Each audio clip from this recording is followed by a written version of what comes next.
ونستعينه ونستغفره ونعوذ بالله من شرور أنفسنا ومن سيئات أعمالنا من يهدي الله فلا مضل له ومن يضلل فلا هادي له وأشهد أن لا إله إلا الله وحده لا شريك له وأشهد أن محمدا عبده ورسوله أما بعد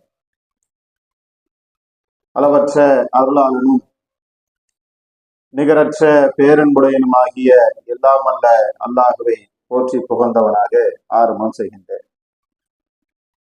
எனது அருமை சகோதரர்களே, இஸ்லாமிய மார்க்கம் என்பது வாழ்க்கையினுடைய அனைத்து துறைகளுக்கும் வழிகாட்டக்கூடிய ஒரு ஒப்பற்ற மார்க்கமாக இருக்கின்றது. அந்த இஸ்லாமிய மார்க்கம் இந்த ஜும்மாவுடைய உரையில நாம் அமர்ந்திருக்கின்றோம் என்று சொன்னால், இதுல நாம எப்படி இருக்க வேண்டும் என்பதை குறித்தான ஒரு வழிகாட்டுதலையும் நமக்கு வழங்கி இருக்கின்றது. ஜும்மாவுடைய உரை நடைபெற்று கொண்டிருக்கக்கூடிய நேரத்துல ஒருவர் குச்சிகளையோ அல்லது பொடி கற்களையோ கொண்டு விளையாடுவார் என்று சொன்னால் அவருடைய ஜும்மாவுடைய நன்மை பாழாகிவிடும் என்று அல்லாஹ்வுடைய தூதர் சொன்னார்கள். ஒரு முஸ்லிம் அவர் வெள்ளிக்கிழமை என்பதை விளங்கி காலையிலே குளித்திருக்கின்றார், வீட்டை விட்டு கிளம்பும் போது நல்ல ஆடைகளை அணிந்திருக்கிறார், வாசனை திரவியங்களை அணிந்திருக்கிறார், பள்ளிவாசலுக்கு வந்திருக்கிறார், 2 ரக்காத் தொழுதிருக்கிறாரு, பயான்ல இருந்திருக்கிறாரு, ஜும்மாவுடைய 2 ரக்காத்தையும் தொழுதுட்டார், எல்லாத்தையும் செஞ்சுட்டாரு. அவர் செஞ்ச ஒரே வேலை என்ன? குச்சியையும் கல்லையும் கொஞ்ச நேரம் பார்த்து விளையாடிட்டார். இப்ப அல்லாஹ்வுடைய தூதர் சொல்றாங்க, நீ எல்லாமே செஞ்சதாம்பா, ஆனா உன் நன்மை எல்லாம் வீணா போச்சுங்கிறாங்க. இதுக்கு அடிப்படை காரணம் என்ன என்று சொன்னால், ஜும்மாவிலே இமாம் மிம்பரில உரையாற்றுவதற்காக வந்து விட்டார்கள் என்று சொன்னால் முழு கவனமும் அதில தான் இருக்கணும். கவனங்களை நாம் வேறு வேறு விஷயங்களிலே சிதறவிட்டு விடுவோம் என்று சொன்னால் அந்த செயலுக்குண்டான நன்மையை அல்லாஹ் நமக்கு தரமாட்டார். அது ஜும்மாவாக இருந்தாலும் சரி, தொழுகையாக இருந்தாலும் சரி, எந்த ஒரு இபாதத்தாக இருந்தாலும் சரி, நீங்க வாழ்வியலை எடுத்துக்கொண்டாலும் சரி. ஒரு மாணவன் பள்ளிக்கூடத்துக்கு போறான், அந்த பாடத்துல அவன் கவனம் இல்லாம இருந்து அவன் வருஷம் ஃபுல்லா போய் கூட என்ன பிரயோஜனம் இருக்கு? பள்ளிக்கூடத்துக்கு தான் போனான், கவனிக்கலன்னு சொன்னா மார்க் வராது. அப்ப கவனம் என்கின்ற ஒன்று இல்லை என்று சொன்னால் இந்த உலகத்திலும் நாம் நன்மையை இழந்து விடுவோம், மறுமையிலும் நாம் நன்மையை இழந்து விடுவோம்.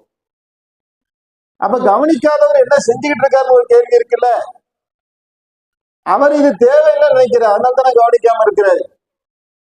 இது அவசியம் என்று யார் நினைக்கின்றார்களோ, இந்த உரைகளே அல்லாஹ்வுடைய அருள் இருக்கின்றது என்பதை யார் விளங்குகின்றார்களோ அவர்கள் தங்களுடைய சிந்தனைகளை ஒருமுகப்படுத்தி கொண்டு கவனிக்க ஆரம்பிப்பாங்க. இதன்பால் யார் தேவையற்றவர்களாக இருக்காங்களோ அவங்க கவனம் இல்லாம போயிடுவாங்க. அப்ப அல்லாஹ் நமக்கு கட்டளை இடுகின்றான், குர்ஆனுடைய வசனங்கள் ஓதப்பட்டால் செவிதாழ்த்தி கேளுங்கள் என்று சொல்லுகின்றான். எனவே நாம நம்முடைய சிந்தனைகளை அலைய விட்டு விடாமல் ஒருமுகப்படுத்தி இந்த உரை மட்டுமல்ல எந்த ஒரு உரையை நாம் கேட்போம் என்று சொன்னால் அதில் அல்லாஹ் நமக்கு அருள் புரிய தயாராக இருக்கின்றான் என்பதை உங்களுக்கு நினைவூட்டி விட்டு என்னுடைய உரைக்குள்ளே செல்லுகின்றேன். அன்பார்ந்த சகோதரர்களே, ஒரு மனிதன் தன்னுடைய வாழ்க்கையில எந்த இடத்துல பிரச்சனை ஏற்பட்டாலும் ஒரு அளவுக்கு சமாளிச்சு வந்துடுவான். வேலை செய்யற இடத்துல ஒரு பிரச்சனை, அல்லது வேலையை முடிச்சுட்டு சாலையில நடந்து வரும்பொழுது, வாகனத்துல வரும்போது பயங்கரமான பிரச்சனை, டிராபிக் ஜாமு, ஒருத்தர் இடிச்சிட்டாரு, சண்டை வருது, அல்லது பொருளாதாரத்தை குடுக்கல் வாங்கல்ல ஒரு கடன் ஏற்பட்டு விட்டது. இது மாதிரி மனிதனை சுற்றி பல்வேறு விதமான பிரச்சனைகள் அவனை சுற்றி சுழன்று அடித்தாலும் அந்த பிரச்சனைகளை சுமந்து கொண்டு மனிதன் எப்படி இந்த உலகத்துல நடமாடி கொண்டிருக்கின்றான் என்று சொன்னால், வீட்டுக்கு போனதுக்கு அப்புறம் அவனுக்கு என்ன ஆகும் என்று சொன்னால் ஒரு நிம்மதியாக அவன் ஃபீல் பண்ணுவான். ஒரு குழந்தை முகத்தை பார்ப்பான், மனைவி முகத்தை பார்ப்பான், தாயாருடைய முகத்தை பார்ப்பான். அவர்களோடு என்ன செய்வான்? கூடி குழாவுவதன் மூலமாக, மகிழ்வதன் மூலமாக, பேசுவதன் மூலமாக தன்னுடைய துன்பங்கள், கஷ்டங்கள், கவலையெல்லாம் அவன் மறந்துவிட்டு குடும்பத்திலே அவன் ஐக்கியமாகி விடுகின்றான். ஊட்டி போனாலும் சரி, கொடைக்கானல் போனாலும் சரி, சுவிட்சர்லாந்தே போனாலும் சரி, லட்சக்கணக்கில் செலவு பண்ணாலும் சரி, அவன் உலகத்தையே சுற்றினாலும் ஒரு காலகட்டத்துல தன்னுடைய பழைய பாயில வந்து படுக்கும் போதுதான் அவன் நிம்மதியா இருப்பான். வீட்டுக்கு போய் பேண்டெல்லாம் கலட்டி போட்டுட்டு கைலிய மாத்திட்டு அவனுக்குன்னு இருக்க ஒரு முண்டாப்பணிய பழைய முண்டாப்பணிய இருக்கும், அதை எடுத்து போட்டுக்கிட்டு அவன் காலை நீட்டி உட்கார்ந்து இருப்பான்ல, அதுலதான் அவனுக்கு நிம்மதி இருக்கும். அப்ப வீடு என்பதை அல்லாஹ் எப்படி ஆக்கியிருக்கிறான் அப்படின்னா நிம்மதி தரக்கூடியதாக ரப்புல் ஆலமீன் ஆக்கியிருக்கின்றான். அதான் வீடுக்கு உண்டான இலக்கணம். ஆனால் இன்றைக்கு வீடுகளே நிம்மதியற்ற நிலைமையாக சிலருக்கு பலருக்கு ஆகிவிட்ட காரணத்தினால்தான் பலரும் பல நெருக்கடிக்கு இன்னைக்கு உள்ளாகி விட்டார்கள். வீடு அந்த இலக்கணத்துல இருந்தா ஓரளவுக்கு தப்பிச்சு பேலன்ஸ் பண்ணி வாழ்க்கையை வாழ்ந்துருமா, சரி ஒண்ணு இல்லைன்னா ஒண்ணு இருக்கு அப்படின்ட்டு. இன்னைக்கு குடும்பங்களில நிம்மதியாக மனிதர்கள் வாழுகின்றார்களா? பெரும்பாலான வீடுகளை நீங்க பாத்தீங்கன்னு சொன்னா குழப்பங்களிலும் பிரச்சனைகளிலும் சிக்கி தவித்துக் கொண்டு இருக்கின்றார்கள்.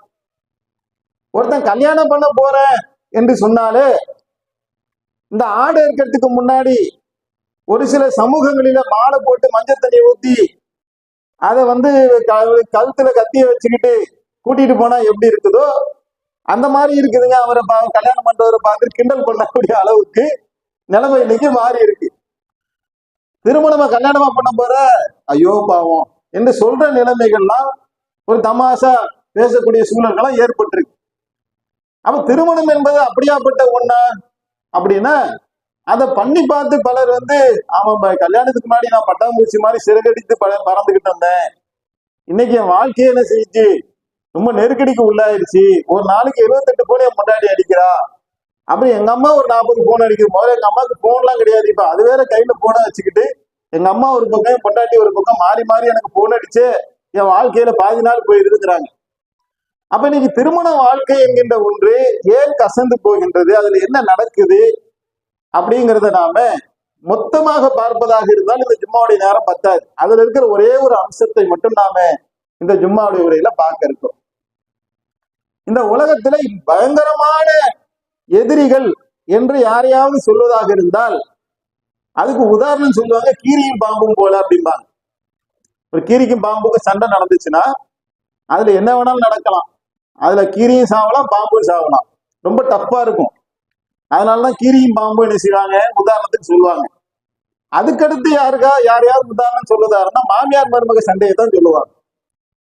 ஏன் இந்த மாமியார் மருமக சண்டை ஒரு பெரிய தேசிய பிரச்சனையாக ஏன் இருக்கின்றது, இந்த பிரச்சனைக்கு என்ன காரணம், இதை களைவதற்கு என்ன வழிகள் இருக்கின்றது? இந்த மாமியார் மருமகள் பிரச்சனையில கணவன் மனைவிக்கும் தன்னுடைய தாயாருக்கும் இடையிலான பிரச்சனைக்குள்ள மாட்டிக்கொண்ட ஒரு ஆண்மகன் அவன் ஏன் அதுல சிக்கி தவிக்கின்றான் என்பதை குறித்தும் அதிலிருந்து எப்படி மீளுவது என்பதை குறித்து நாம் இந்த ஜும்மாவுடைய உரையில பார்க்க இருக்கின்றோம். அன்பார்ந்த சகோதரர்களே, ஒவ்வொன்றையும் அதன் தன்மையில கரெக்டா விளங்கி கொள்வதற்கு பேர் தான் ஞானங்கிறது. நம்ம சின்ன வயசுல நமக்கு என்ன செய்வாங்க, இது மாடு, இது பால் கொடுக்கும், இது வாத்து, இது கோழி, இது நெருப்பு, இது சுடும் என்று என்ன செய்வாங்கன்னா ஒன்றினுடைய வெளிப்புற தோற்றத்தையும் அதனுடைய செயல்பாடுகள் நமக்கு விளக்குவாங்க. இது ஆரம்ப கட்டம். இது அறிவுங்கிறது அவ்வளவுதானா? அதையும் தாண்டி அதற்கு உள்ள என்ன செய்ய வேண்டியிருக்கு, பல கூறுகளை நாம் தெரிந்து கொள்ள வேண்டி இருக்கின்றது. அப்ப கல்யாணம் என்று சொன்னால் சந்தோஷமாக ஒருவன் திருமண வாழ்க்கையை நோக்கி போய்விடக்கூடாது. அந்த திருமண வாழ்க்கைக்கு உள்ள என்னெல்லாம் இருக்கும் அப்படிங்கிறத அவன் தெரிந்து கொள்ள வேண்டும். கல்யாணத்தின் முன்னாடி வரைக்கும் ஒரு தாய் என்ன செய்வாங்கன்னா அந்த பையனை வந்து பயங்கரமா தாங்குவாங்க. பெரும்பாலான வீடுகளை நீங்க எடுத்துக்கொண்டால் தந்தைமார்கள் எப்படி இருப்பாங்கன்னா ரொம்ப பிள்ளைய வந்து ஒரு கண்டிஷனா வச்சுக்கிட்டே இருப்பாங்க. அவரை வந்து மிலிட்ரி மேன் மாதிரி ஆக்கி அவரை வந்து பெரிய ரவுடி மாதிரி சித்தரிச்சே அம்மா என்ன செய்வாங்கன்னா காலத்தை ஓட்டிக்கிட்டே அவங்க அப்பா வந்துருவாரா சொல்லி கொடுத்துருவாண்டா அப்படி மிரட்டிக்கிட்டே என்ன செய்வாங்க, பாவலா காட்டிக்கிட்டே வருவாங்க. இவங்க என்னவா இருப்பாங்க அப்படின்னாக்கா ரொம்ப நல்லவங்க மாதிரியான டைப்ல இருப்பாங்க. இவனுக்கும் அம்மாவை தான் பிடிக்கும். நீங்க பல வீடுகள் எடுத்துக்கீங்களேன், பையனுக்கு யாரை பிடிக்கும்னா அம்மாவை பிடிக்கும், பொண்ணுக்கு வந்து அத்தாவை பிடிக்கும். இப்படியெல்லாம் இருந்த இந்த பையன் ஒரு சின்ன தவறு செஞ்சா கூட அது அத்தாக்கு தெரியாம அம்மா வந்து மேனேஜ் பண்ணிடுவாங்க. ஏன்னாக்கா அது நம்ம பையன் பாசம் அப்படிங்கிற மாதிரி ஓடிக்கிட்டு இருக்கோம். இப்படியெல்லாம் ரொம்ப பந்தபாசமாக இருந்த தாய் திருமணத்துக்கு பின்னாடி என்ன நடக்குது, ஏன் அவர்கள் ரொம்ப ஒரு பயங்கரமான வேறு ஒரு விஸ்வரூபத்தை ஏன் எடுக்கின்றார்கள் என்று நான் பார்த்தோம் என்று சொன்னால், அதுல முக்கியமான ஒரு சில அம்சம் இருக்கு. அது என்னன்னாக்கா, அந்த தாய் தன்னுடைய மகனின் மீது ரொம்ப பெரிய ஒரு பாசத்தை வைத்திருப்பார்கள். அளவுக்கு மீறினால் அமிர்தமும் நஞ்சிடுவாங்கல்ல, அந்த மாதிரி மகன் மீது இருக்கக்கூடிய பாசம் என்பது ஒரு கட்டத்துல திருமணத்தின் போது அவங்களுக்கு என்ன ஆகும்னா அதீதமான ஒரு உச்ச நிலையை அடையும். அதை பொசசிவ்னஸ் சொல்லுவாங்க ஆங்கிலத்துல. உச்சபட்சமான எதிர்பார்ப்பு அவங்களுக்கு தோன்றிடும். என்ன வரும் அப்படின்னாக்கா, கல்யாணம் முடிக்க போற இந்த பையன் கல்யாணத்துக்கு அப்புறமும் என் கூட ஏற்கனவே இருக்கிற மாதிரி அந்த அன்போடு பாசத்தோடு இருப்பானா, அல்லது பொண்டாட்டி பேச்சை கேட்டுக்கிட்டு மாறி போயிடுவானா அப்படிங்கிற பயம் அவங்களுக்கு வந்துடும். இந்த பயத்தின் வெளிப்பாடாகத்தான் பல நிகழ்வுகளும் அங்க நடக்க ஆரம்பிக்கும். ஒரு மனிதனை பாம்பு கொத்துதுல, பாம்புக்கும் மனுஷனுக்கு எந்த பஞ்சாயத்தும் கிடையாது. பாம்பு நம்மளை பார்த்து பயந்து நம்மளை கொத்துது, நம்ம பாம்பை பயந்துகிட்டு பாம்பு அடிக்கிறோம். ரெண்டுத்தையும் யாரோ ஒரு ஆள் செத்துறோம் கடைசியில. அந்த மாதிரி அந்த மருமகள் மீது அவர்களுக்கு என்ன செய்யுதுனாக்கா ஒரு பெரிய பய உணர்வு அவர்களுக்கு ஏற்படுது. அந்த கல்யாணத்துக்கு முன்னாடியே பல தகவல்கள் அவங்க காதுக்கு வரும். பாருங்க, சச்சா வீட்டுல முடிச்சு வச்சாங்க, தனி கொடுத்தன் கூட்டு போயிட்டானா, மாமி வீட்டுல முடிச்சாங்க, வீட்டை என்ன செஞ்சுட்டாங்க, அம்மாவை நடுத்தருல விட்டுட்டு கொண்டாடி கூட போயிட்டானா, முதியோர் இல்லத்துல கொண்டு போய் விட்டானா. இந்த செய்திலாம் அவங்களுக்கு என்ன செய்யும், கடுமையான ஒரு மிரட்சியை ஏற்படுத்தும். இப்ப கல்யாணம் முடிச்சாச்சு. முடிச்ச உடனே மாப்பிள்ளையோடைய மைண்ட் செட் எல்லாம் எப்படி இருக்கும், இவ்வளவு நாளா அம்மா அம்மா அப்படின்னு அம்மாவுடைய நிழல்லையே சுத்தி சுத்தி வந்தவன் இன்றைக்கு கல்யாணம் முடித்த உடனே ஒரு மணமகனுடைய மனநிலையெல்லாம் எப்படி இருக்கும், யாரை சுத்தி இருக்கும், புது பெண்ணை சுத்தி தான் இருக்கும். அதுல அந்த ஆரம்ப கட்டத்துல பாத்தீங்கன்னு சொன்னா, அவர் வீட்டுக்குள்ள நுழைஞ்ச உடனே அவங்க என்ன செய்வாங்க, ஏங்க இந்தாங்க, அந்த குரல்லாம் பாத்தீங்கன்னு வைங்களேன், பயங்கர ஸ்வீட்டா இருக்கும். இப்படி பக்குவமா துண்டு எடுத்து கொடுத்தா கூட தொடச்செல்லாம் விடுவாங்க. ஏன்னா இவருக்கு துடைக்க தெரியாது பாருங்க, தொடச்செல்லாம் விடுவாங்க. டீ வேணுமா, ஹார்லிக்ஸ் வேணுமான்னு கேட்பாங்க. இல்ல ஏபிசி ஜூஸ் போட்டு தட்டுமா, அது என்னமா ஏபிசி, ஏபிசிடி தெரியும், அது என்ன ஏபிசி ஜூஸ், அது ஆப்பிள் பீட்ரூட் கேரட் மூணையுமே கலந்து ஒரு ஜூஸ் போட்டு தரங்க, நல்லா இருக்கும், கொடுமா ஏபிசி ஜூஸ் கொடுமா. அதெல்லாம் பாக்குறது என்ன, ஷூவை கலட்டுறது என்ன, சட்டையை மாற்றுறது என்ன, போன் அடிச்சு ஏங்க நீங்க வந்தாதாங்க நான் சாப்பிடுவேன், இது எத்தனை நாளைக்கு இந்த வண்டியை ஓடுங்கிறீங்க, அப்ப நான் நீ சாப்பிட்டுருமா, நீங்க வராம உங்க மூஞ்சியை பார்க்காம நான் சாப்பிட மாட்டேன்.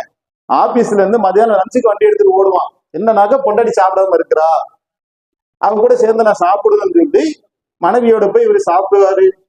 இப்படியே என்ன செய்வாங்கனாக்கா அந்த கொஞ்ச காலம் ஒரு மாசம் 2 மாசம் 3 மாசம் கணக்கு இருக்கு ஒவ்வொருத்துக்கும். அந்த கணக்குகள்ல பாத்தீங்கன்னா இவர் ஒரே வானத்துல ரெக்க கட்டி பறப்பாரு. இவருக்கு என்னெல்லாம் தோணும்னா, நம்ம அம்மாவும் இருந்துச்சு, அது நம்மள இந்த மாதிரி எதுவுமே கவனிக்கவே இல்லையே, பொண்டாட்டி ரொம்ப பக்குவமா தாங்குறாங்களே, ரொம்ப பயங்கரமான ஒரு வாழ்க்கையா இருக்குது நமக்கு அப்படின்னு செய்வாருனாக்கா அந்த ஒரு கோளாறு நிலைக்கு அவன் போயிடுவான். அதாவது யதார்த்த நிலையை விட்டு அவர் என்ன ஆயிடுவாருன்னு சொன்னா ஒரு பரவச நிலையை அடைஞ்சிருவாரு.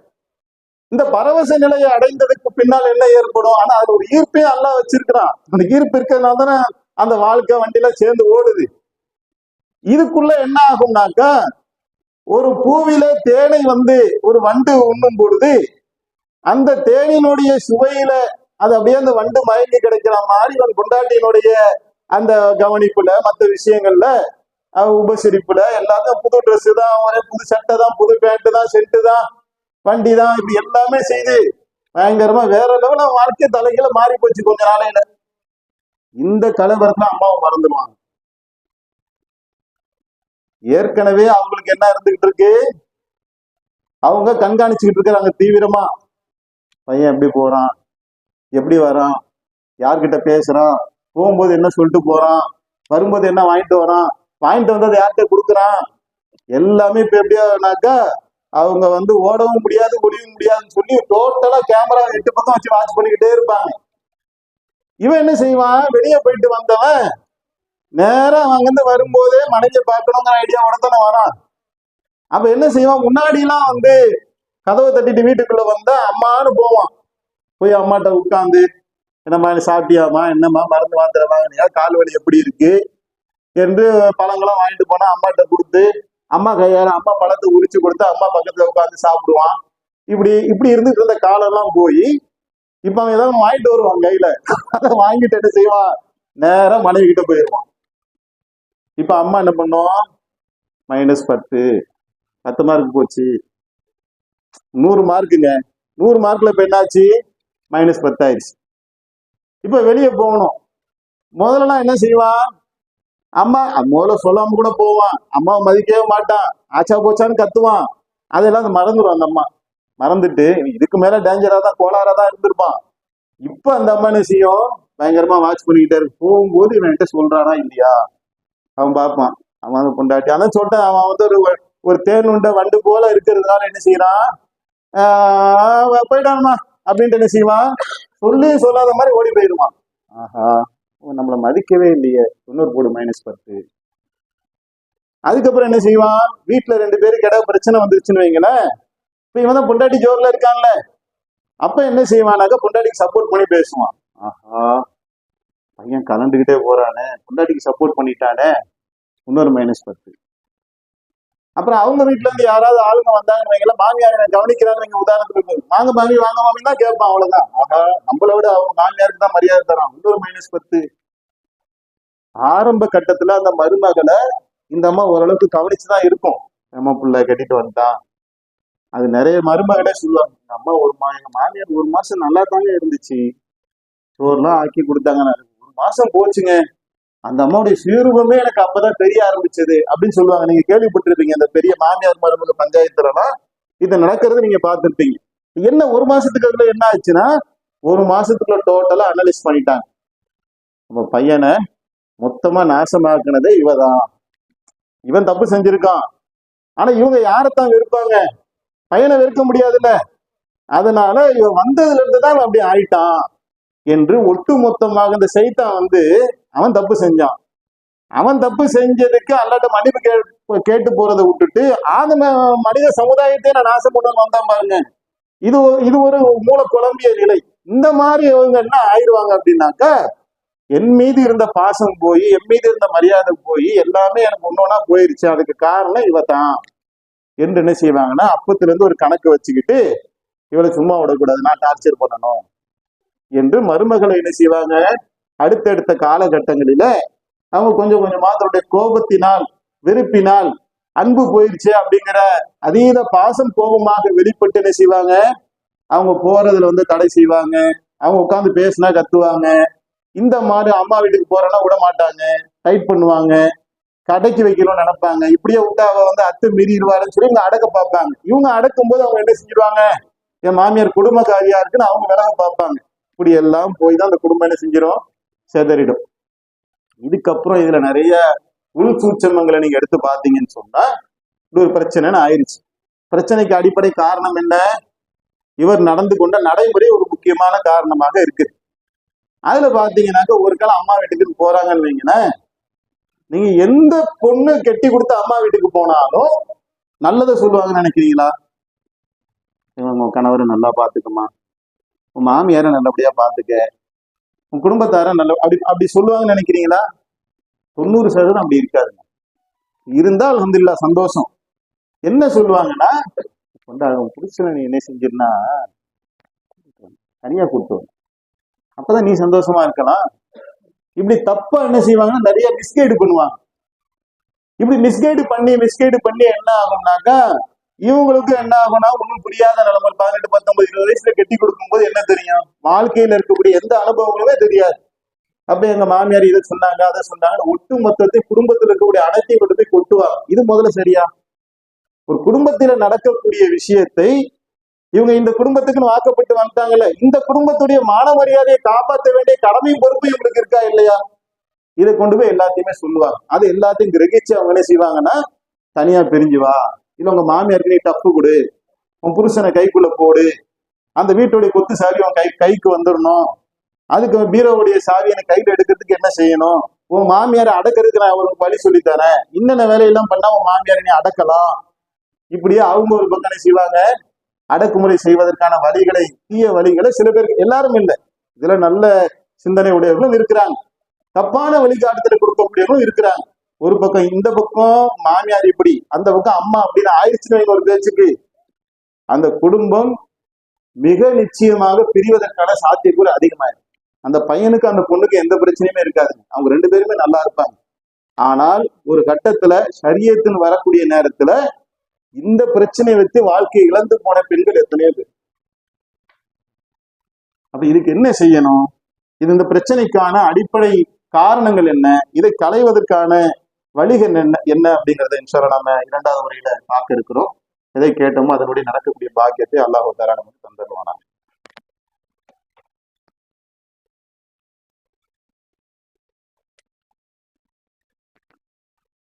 அஸ்ஸலாமு அலைக்கும் வரஹ்மத்துல்லாஹி வபரகாத்துஹு.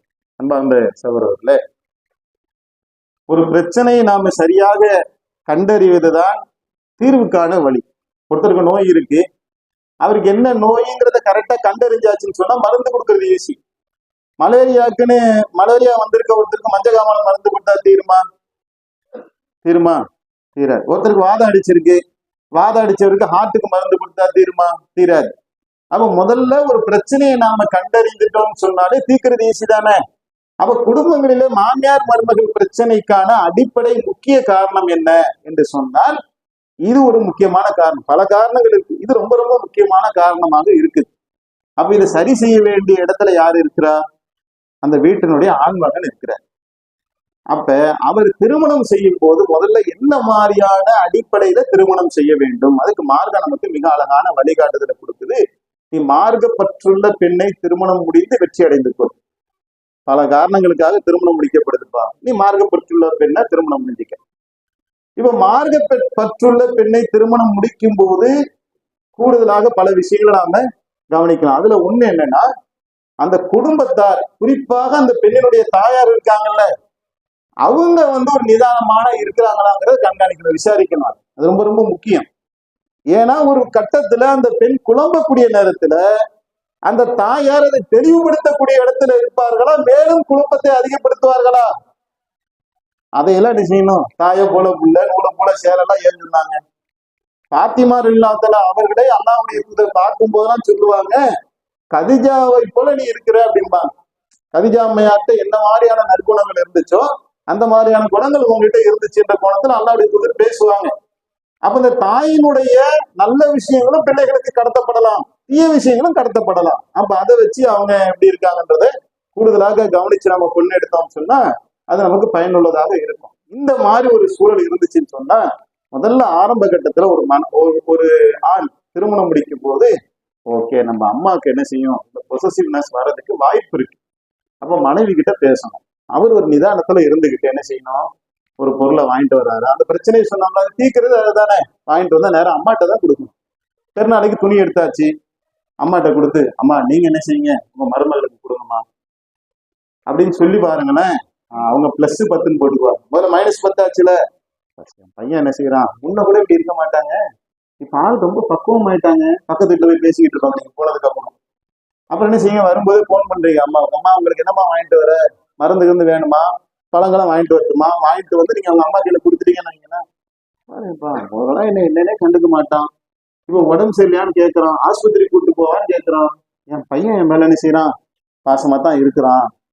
அவர் வெளியே மனைவி போகணும்னு சொல்றாங்க, அம்மாட்ட போயிட்டு அம்மா கேட்கறாங்கம்மா நான் போட்டுமா, போப்பா நல்ல வரியா போயிட்டு வாப்பா, ராசா மாதிரி போயிட்டு வாப்பா, நான் சோறாக்கி வைக்கிறேன்பா, நீ கொண்டாடி விட்டு பீச்சுக்கு போயிட்டு வாப்பா அப்படி அனுப்பிச்சு வச்சுட்டு யோசிப்பா. பரவாயில்லையப்பா, முதல்ல எங்க போறா எங்க வர தெரியாது, கல்யாணம் ஆகணும் பொறுப்பு வந்துருச்சு, என்கிட்ட முறைப்படி சொல்றான் +10 போட்டு ஒரு மாசத்துல பாத்துட்டு அவங்க என்ன முடிவு எடுத்துப்பாங்க, ஓகே என் பையன் என் மேலதான் பாசமா இருக்கிறான்னு ஒரு முடிவு எடுத்ததுக்கு அப்புறம் உங்களை கண்டுக்கவே மாட்டாங்க.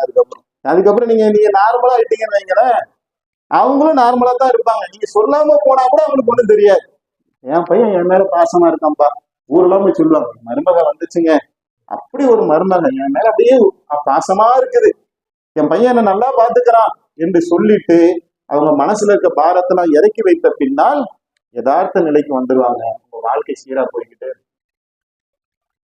ஒரு மாட்டை அறுக்கும் போது, ஒரு பிராணியை அறுக்கும் போது அதற்கு முன்னால் நீங்கள் என்ன செய்யாதீங்க, தீட்டாதீர்கள் கத்தியன்னு அல்லாஹ்வுடைய தூதர் சொன்னாங்க. அதை நாம் அறுக்கதான் போறோம். அறுக்க போகின்ற அந்த உயிரினத்துக்கு முன்னால் நாம் கத்தி வச்சு தீட்டுவதை உணர்வை பாதிக்கும் என்கின்ற காரணத்தினால் அல்லாஹ்வுடைய தூதர் எவ்வளவு அழகிய உபதேசத்தை செஞ்சாங்க. அம்மா கோவப்பட்டாங்க, மாமியார் கோவப்பட்டாங்க என்று கொதித்தளக்கூடிய இளைய சமுதாயம் அந்த தாயுடைய உணர்வு உணர்ச்சிக்கு ஒரு மரியாதை கொடுக்க வேண்டாமா? யோசிச்சு சிந்திச்சு பாருங்க சகோதரர்கள். இதனால அந்த அம்மா அவ்வளவு கோவப்படுதுன்னா பின்னாடியில சில மனிதர்கள்ங்க அவங்க ஒண்ணு நினைப்பாங்க, ஒண்ணு பேசுவாங்க. நீங்க இங்க எத்தனை தகப்பமார்ங்க இருக்கீங்க? உங்களுக்கு நெஞ்ச தொட்டு சொல்லுங்க, உங்க பிள்ளைய நீங்க நேசிக்கலையா? உங்க மகனை நீங்க நேசிக்கலையா? ஒரு தாயாவது 10 மாசம் தாங்க பிள்ளைய சுமப்பா. ஆனால் சாகிற வரைக்கும் பிள்ளைய சுமக்கிறவன் தகப்பன் தான். பாக்குறதுக்கு அவன் என்ன செய்வான்? ஆயும்பா ஓயும்பா கத்துமா. ஆனா ஒவ்வொரு நேரமும் அந்த மகனை பத்தி யோசிச்சுக்கிட்டே இருப்பான். மகன் எங்க இருக்கான்? வீட்டுலதான் இருக்கானா? விளையாட போயிட்டானா? விளையாடினா பரவாயில்ல, வேற எங்கேயும் போயிட்டானா? அம்மாவுக்கு ஒண்ணுமே தெரியாது, பாட்டுக்கு அப்படி கிடக்கும் சில வீடுகள்ல. ஆனா இவர் என்ன செய்வாரு? மகனை பத்தி யோசித்து கொண்டே இருப்பார். தாத்தா வீட்டுல சத்தம் போடுற மாதிரி தெரியும். இப்படி சத்தம் போடுறதுனால பிள்ளை மேல பாசம் இல்லைன்னு ஆயிடுமா? அந்த பிள்ளைக்கு இந்த அப்ப எதிரின்னு ஆயிடுமா? அப்படி அந்த மகன் உங்களை விளங்கி கொண்டா நீங்க எவ்வளவு வருத்தப்படுவீங்க? எங்க அப்பனை பார்த்தாலே எனக்கு பிடிக்காதுங்க, நம்பியார் மாதிரி இருக்காங்க, எப்ப பார்த்தாலும் என் மூஞ்சிய நரசிம்மராவ் மாதிரி தூக்கி வச்சுட்டு இருக்கான், எனக்கு இந்த மாதிரியே எங்க அத்தா பாக்குறான்னு உங்களை பத்தி உங்க புள்ள சொன்னா உங்க மனசு எவ்வளவு பாடுபடும். அப்ப நீங்க ஒண்ணு நினைக்கிறீங்க, ஆனா கன்வே பண்ணும்போது என்ன செய்றீங்க? நம்ம பல்ல பல்ல காட்டிக்கிட்டே இருந்தோம்னா நாளைக்கு நம்ம புள்ள நம்ம சொல்றதை கேட்க மாட்டான், அதுதான் நம்ம முன்னாடி பாத்துக்கிறாள்ல, நம்ம கொஞ்சம் இருந்து பிள்ளைய வழி நடத்துவோமே அப்படின்னு ஒண்ணு நினைச்சுக்கிட்டு ஒரு முகத்தை காட்டுறீங்கல்ல. அந்த மாதிரி அந்த அம்மா நாயிரம் ஒரு சந்தேகத்துக்குள்ள வந்து வேற ஒரு முகத்தை காட்டி அந்த சந்தேகம் தீர்ந்ததுக்கு பின்னாடி அது நார்மலா ஆயிடும். இதை நாம் புரிந்து கொண்டோம் என்று சொன்னால், இதுல வந்து பத்தாக்குறைக்கு எரியிற நெருப்புல எண்ணெய் ஊத்துற மாதிரி நாத்தனாமார்கள் சில பேர் இருப்பாங்க. அந்த கல்யாணம் கட்டி போகக்கூடிய அந்த பெண்களுக்கு நம்ம எதை சொல்றோமோ இல்லையோ இதை சொல்லி அனுப்பணும். நாத்தனாமார்கள் வராங்களா, ஆரம்ப கட்டத்துல என்ன செய்யணும்? நல்லபடியா அவங்களை என்ன செய்யணும்னாக்கா கூடுதலா கவனிக்கணும். என் புருஷன் தான், எனக்கு மட்டும்தான், நான் போய் இந்த குடும்பத்துடைய கொத்து சாவி வாங்கி இடுப்புல மாட்டிக்க போறேன் என்றெல்லாம் தவறான உபதேசங்களை கேட்டு மண்டையில ஏத்துனோம்னா அந்த குடும்பத்தில அந்த பெண்கள் சஸ்டெயின் பண்ணவே முடியாது. கூட்டு குடும்பம் என்பது அழகான பூந்தோட்டம் மாதிரி. இன்னைக்கு அது குரங்கு கையில மாட்டோம் பூமாலை மாதிரி அதை நம்ம கசக்கி எரிஞ்சிட்டோம் நம்மள பலர். அந்த நாத்தனாமார்கள் வீட்டுக்கு வராங்களா, சில பேர் என்ன செய்வாங்க? வந்தவன அவங்க வீட்டுக்கு ஓடிடுவாங்க. ஏன் நீ ஓடுற? வரதுன சிங்கமா புலியா கரடியா? அந்த பிள்ளைங்க அவங்க வீடுகள்ல என்ன செஞ்சிருப்பாங்க? ஃப்ரீயா இருக்க முடியல கொள்ளன்னு சொல்லி அம்மா வீட்டுக்கு வராங்க. அப்படி வந்தா என்ன செய்யணும்? வர நாத்தனாமார்கள் நல்லபடியா கவனிச்சு கொண்டு ஒரு கறி மீனை வாங்கி, என்னமோ உங்ககிட்ட நீ வஞ்சர மீன் வாங்க முடியாது, கவலை மீன் வாங்கப்பா, அவனை யாரும் இருக்கிறதே நல்லபடியா போட்டு அந்த நாத்தனாமார்களை கவனிச்சு அனுப்பிட்டீங்கன்னு வைங்களேன்.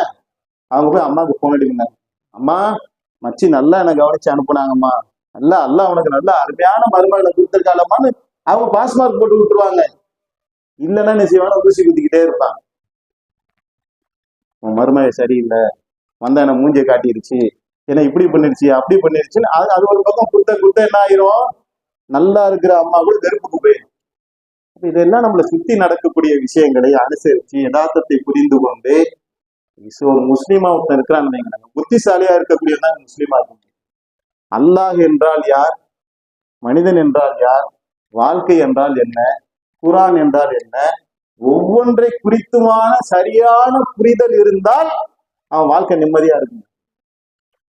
அப்ப இந்த ஒரு பாடத்துலதான் நம்ம மனிதன் என்றால் யார் அப்படிங்கறதுல நம்ம அம்மானா என்ன, எந்த நேரத்துல மாறுவாங்க, நாத்தனார்னா என்ன, மாமியார்னா என்ன, புது மாப்பிள்ளனா என்ன, புது பொண்ணுனா என்ன என்று ஒவ்வொன்றையும் சரியான முறையில் விளங்கி அதற்கு தக்க வகையில நாம் அணுகுவோம் என்று சொன்னால் அந்த வாழ்க்கை என்ன செய்யும்? நமக்கு திருமண வாழ்க்கை என்பது பதற வேண்டிய ஒன்றாக இருக்காது.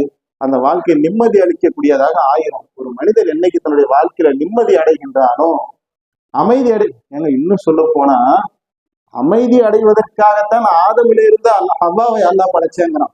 அல்லாஹ் எந்த நோக்கத்துக்காக அந்த மனைவியை ஆக்கினானோ அதை அடையும் பொழுதுதான் அவன் அல்லாஹ்வை புகழ முடியும். அல்லாஹ் வந்து நமக்கு உணவை கொடுக்குறாங்க, அதை சாப்பிட்டுட்டு அந்த டேஸ்ட உணர போய் தான் ஒருத்தன் வந்து இறைவா என் பசிக்கு உணவளிச்ச, என் ருசிக்கும் உணவளிச்ச, பாக்கியமிக்க நிறைவா என்று ஒருவன் எப்ப அல்லாஹ்வை புகழுவான்? அதை அடைந்தாதானே புகழ முடியும். அப்போ ஒருவன் இல்லற வாழ்க்கையில, குடும்ப வாழ்க்கையில, கூட்டு குடும்பத்துல இருந்து அவன் அல்லாஹ்வை புகழ வேண்டும் என்று சொன்னால் அந்த வாழ்க்கை அவனுக்கு என்ன செய்யணும்? மன மகிழ்ச்சியை தர வேண்டும். அப்படியாப்பட்ட ஒரு மன மகிழ்ச்சியான ஒரு வாழ்க்கையை நாம் அடைவதற்கும், அதன் மூலமாக அல்லாஹ்வை பெருமைப்படுத்தி அவனிட்ட கட்டளையின்படி வாழ்க்கையை வாழ்வதற்கும் அல்லாஹ் நம் அனைவருக்கும் தௌஃபீக் செய்வானாக என்று பிரார்த்தனை செய்தவனாக இந்த உரையை நிறைவு செய்கின்றேன். வாழ்கிறவானாக.